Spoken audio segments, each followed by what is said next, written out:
Hello everyone, welcome back to my YouTube channel Knowledge Box and Cooking.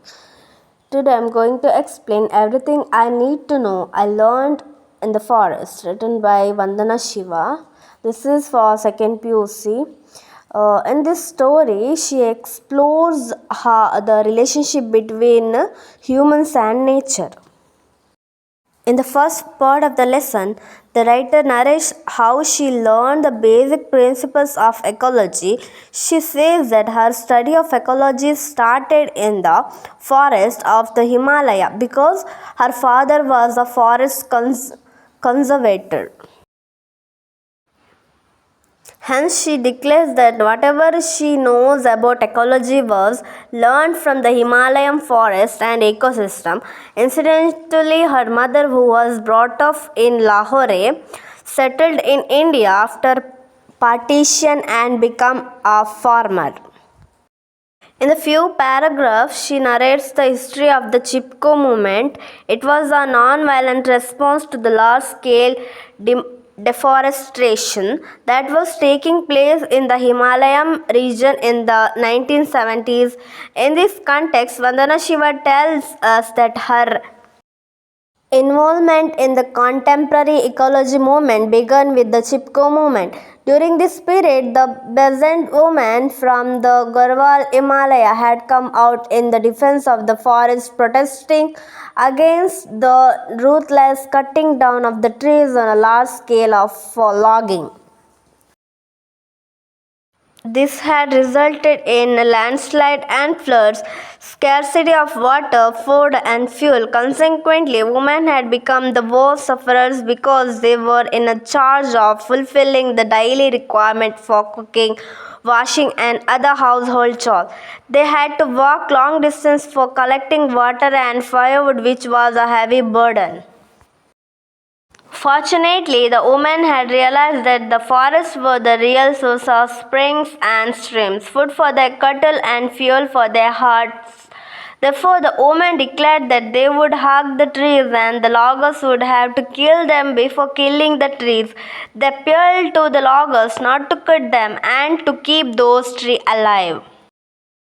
In 1973, she went to the Himalaya to visit her favorite forest and swim in her favorite stream. She wanted to see these sports before leaving for Canada to do her PhD. But the forests were not there and the stream had become artificial. It was this moment that she decided to become a volunteer for the Chipko movement. She spent every vacation doing Padayatra, documenting the deforestation, the work of the forest activists, and spreading the message of Chipko. Next, the author narrates the Chipko action that took place in the Himalayan village of Adwan in 1977. She recounts how a village woman named Bachni Devi led a movement of resistance against her own husband, who had obtained a contract to cut trees. When the logging officials arrived at the forest, the woman helped up lighten lanterns, although it was broad daylight.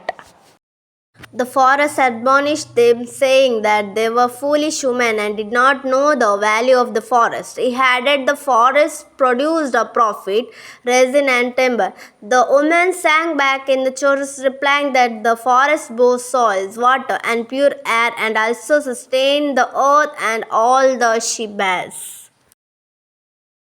In the next section, titled Beyond Monocultures, Vandana Shiva tells the readers that she learned about biodiversity and biodiversity based living economies from the Chipko movement. Further, she remarks that our failure to understand biodiversity and its many functions is the root cause of the impoverishment of nature and culture.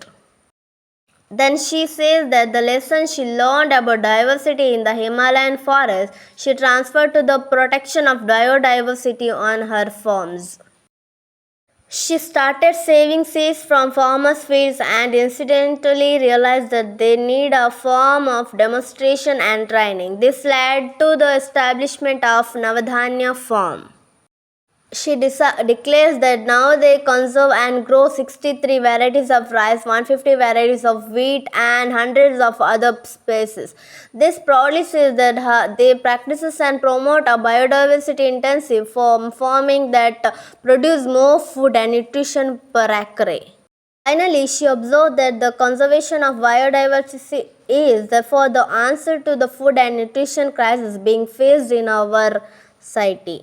The Navadanya organization helps farmers make a transition from fossil fuel and chemical-based monoculture to biodiverse ecological system nourished by the sun and the soil.